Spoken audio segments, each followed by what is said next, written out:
Hi, my name is Lingwei Zhang, and I will start this presentation by discussing the code for research question one, which aims to find out if the developers were to enter the same input with and without setting, will they receive the same response? So for research question one, there were two parts. I will start by discussing part one. For part one, we decided to use the DevGPT dataset after the version 2023-1012. So when we manually read over the JSON files, we decided to only use the commit sharing.json because it contains the most code-related content, which we feel will be the easiest to evaluate later to answer research question one. So let's take a look at the data preprocessing for this data set. It's under RQ1, the helper. I'm the one who worked on this get data function. Essentially, this will open the commit sharing.json file. It will check for any messages that has the number of prompts field equal to 2. This means that it's a single question, single answer message. So the reason why we decided to only use single answer, single question messages is because the aim of the research question is to find out if the same input leads to the same output. So if there's a multi-prompt message and the original first input results in a different output, then we will most likely have different outputs for the remaining follow-up questions and inputs, which we feel will kind of negatively impact the resulting data. So we decided to only use single answer, single question messages. So what this code what this code does is essentially it will go in here. It will first extract the number of prompts. If it's equal to 2, that means it's a one answer, one question message. And then we will go down to the conversations list. We will extract the prompt, the answer, and the list of code if there is any.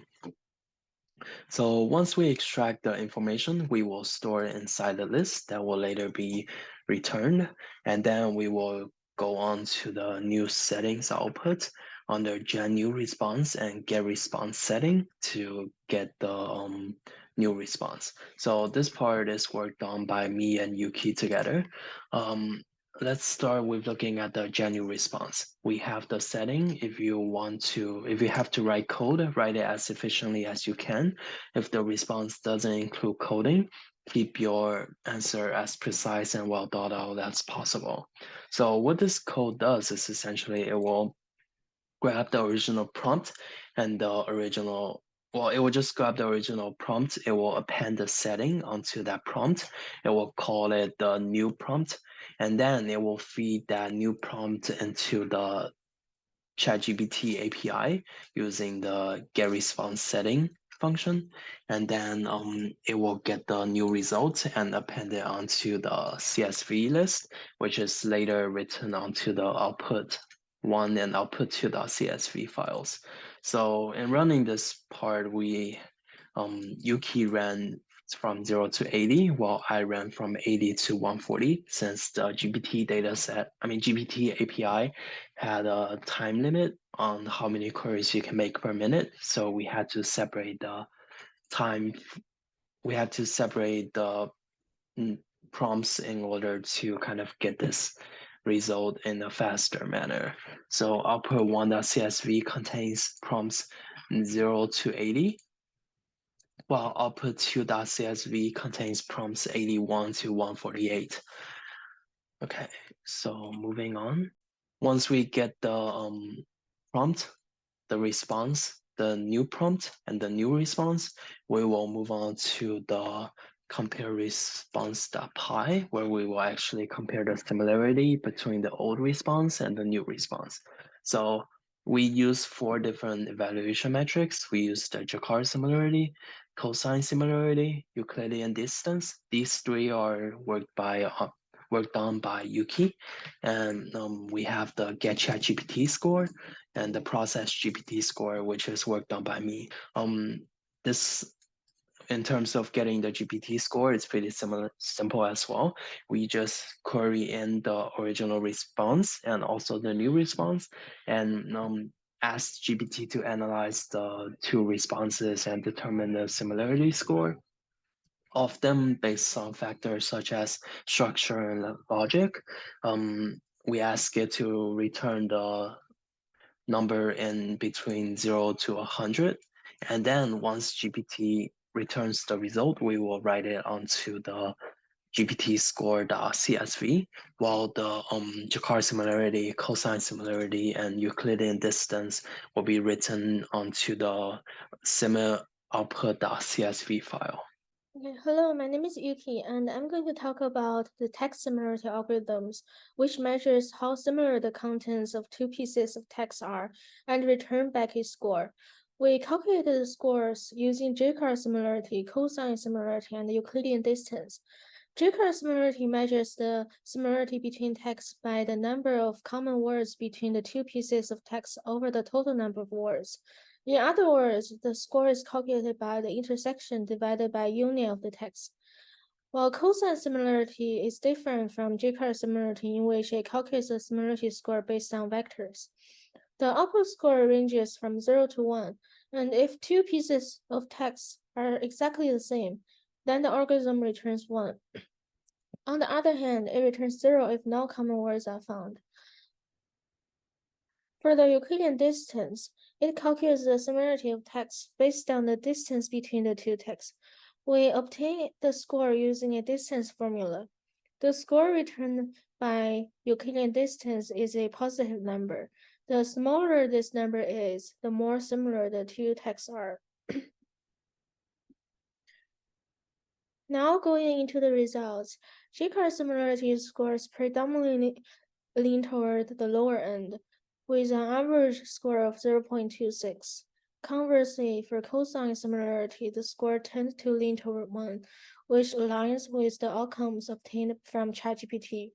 This is mainly because Jaccard similarity computes the score by determining the intersection over the union of words in two text samples. In our case, a large number of input prompts requires ChatGPT to generate responses containing code blocks. Given the diverse structures in which code can be arranged, the union of words may be notably larger than intersection. As cosine similarity is better suited for approximated data and calculates overall similarity, it aligns more closely with our specific use case. So the Euclidean distance score is interpreted differently, ranging from 0 to an undisclosed positive number. A smaller score indicates greater similarity between the two texts. According to this figure, the score tend toward the lower end, consistent with our expectations based on the ChatGPT score and the cosine similarity score. It's crucial to emphasize that without references indicating what score qualifies as good, our analysis focuses solely on the distribution of scores. From our observation, we can conclude that ChatGPT performs pretty well in generating similar results when a setting is introduced, although perfection is not achieved. So I worked on the text similarity part. Hi, my name is Zach, and for the next step, I will be talking about our second approach to tackle the research question one. So for that, in order to distinguish in the effect of settings on the generated code by ChatGPT, we have manually scrapped code from LeetCode, not necessarily code, but the question description from LeetCode for a total of 54 questions. According to the following formats, we have gathered a question statement, example input and output, difficulties, acceptance rate, constraint, and the initial code setup so that ChatGPT knows what exactly is the code format that it should generate. With that, then we have written up a code that let's see which one is it. We have written up a code that generate two sets of code, one without the constraints that I mentioned here, which is the complexity requirement of LeetCode. The other is with the constraints, so that makes a difference, and we're gonna see what's the constraint, or we define as our settings due to our output code and see if it improves the performance or just pass rate in general. So here's the code that does all of those, and the outputs we have stored in the LeetCode LC Gen codes. We have named them with the LeetCode IDs as well as no settings and with settings. As for the data collection portion, we all did it together, split evenly. As for the implementation, I am the one that mainly wrote this up and generate all these code. And we have later on inputted all of those code into LeetCode manually. We split that work evenly. On which we have generated the following outputs. We have gathered the acceptance rate of each of the legal question, the difficulties, and then the pass rate default are the ones without settings. We also gathered the runtime percentage default and memory percentage default. As for the ones with setting, we denote them with a subscript of settings, as you can see here. So as for our result, we have generated a fairly interesting result that for for almost all of our outputs, it seems that the code generated without the constraints or our settings are performing better than the ones without with the settings. So that is surprising. But in general, they're still performing better than the general population, so that's good.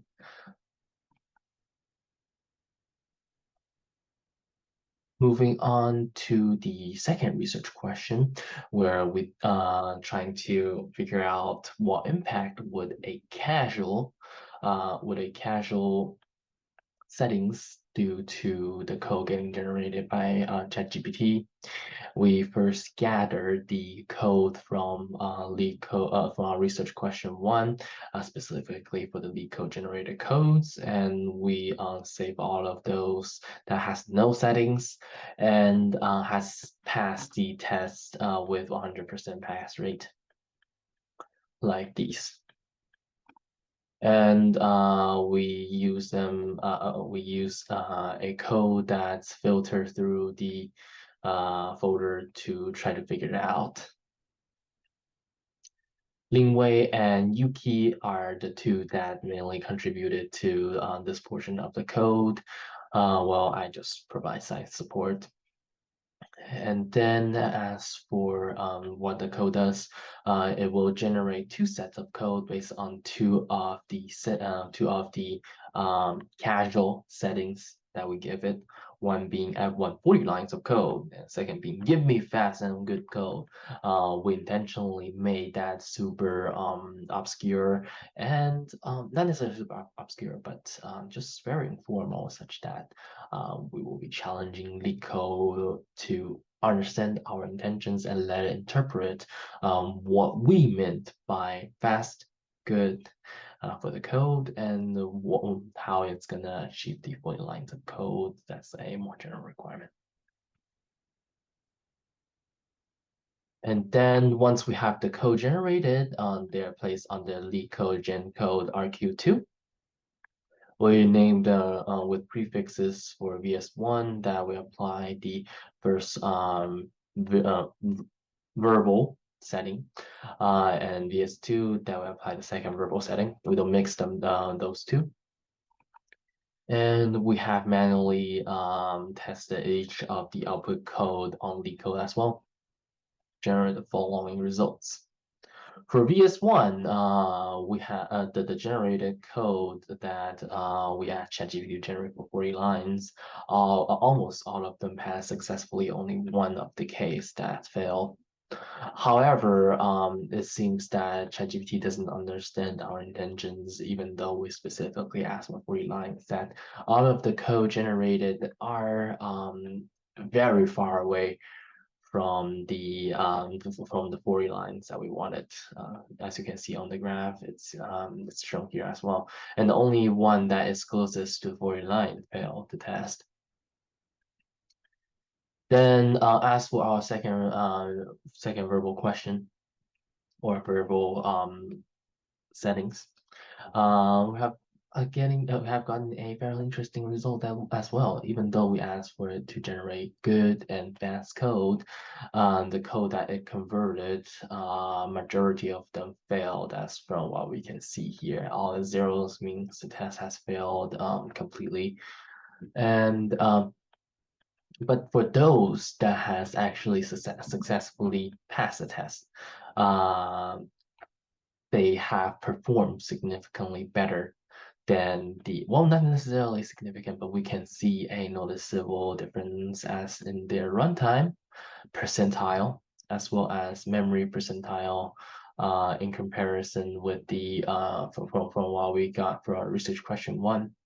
That's from what we can see on this graph here. The red ones, the vibrant red ones are the one we got for the second research question, and those faded out red ones and faded out blue ones are for what we got for the research question 1.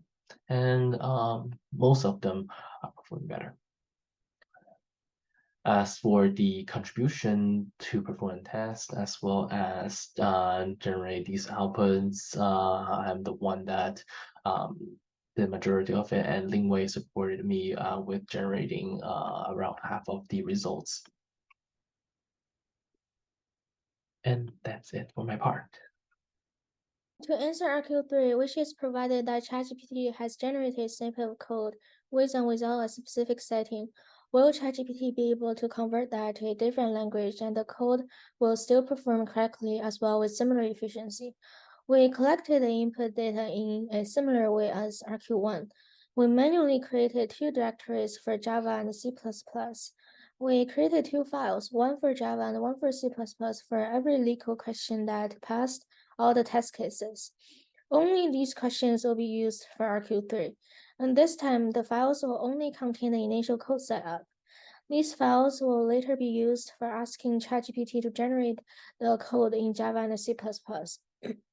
And here are the 2 directories with the files that contains the initial code setup. LeetCode questions that fail to pass all test cases in RQ1 are excluded from consideration because if a question did not meet the requirement in the first place, generating new code using different programming languages is unlikely to yield successful results in subsequent test cases. For LeetCode questions without settings, we just provide ChatGPT with the Python code it generated for RQ1 and ask it to generate new code in Java and C++. For LeetCode questions with settings, we also provided ChatGPT that constraints given in the problem. We saved the new code generated by ChatGPT in 2 separate directories, one for Java and one for C++. Then we input these output back to LeetCode manually and ask it to determine how many test cases are passed. We will compare these runtime and memory results with what we got for Python and see whether users including a more specific setting will result in different efficiencies for different programming languages. And here's the code for this part. And these 2 directories are the generated code from ChatGPT.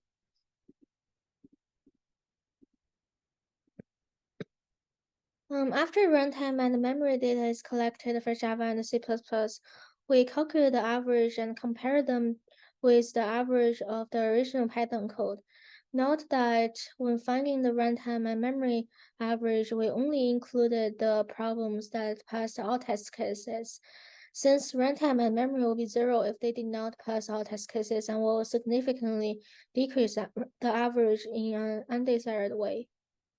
Based on our results, the average runtime for C++ is faster than Python, but the average runtime for Java is not.